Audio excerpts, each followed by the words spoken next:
The genesis of Time with Seeds really was to introduce cover crops to other organic farmers in the state of Montana. What we thought we could do was create a business that grew and marketed certified organic cover crop seed that would help farmers build the soil naturally. Montana pretty much always has been, since my grandparents' time, the last 100 years or so, primarily a wheat fallow rotation, followed by cultivated fallow. It would be wheat cultivation for a year, wheat cultivation for a year, and so forth. And of course, over the decades, that had a very deleterious effect on the soil. Ironically, when I moved back to the farm, I intended to raise and market organic beef. By that time, my daughter had become a registered nurse.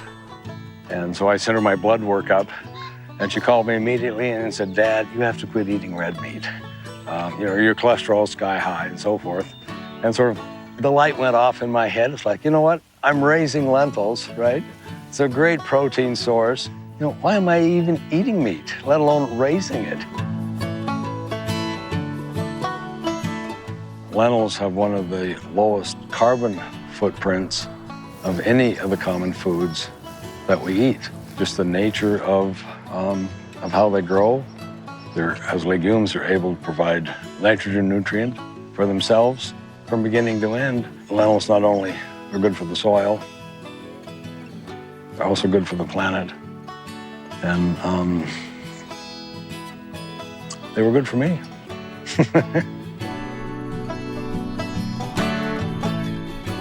So at the end of the day, farmers will grow what people eat. And if we eat garbage, farmers will produce garbage.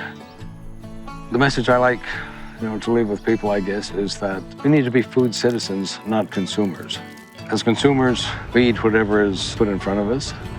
As food citizens, we make conscious decisions about the environmental impact, the carbon footprint, the social impact of what is on our plate.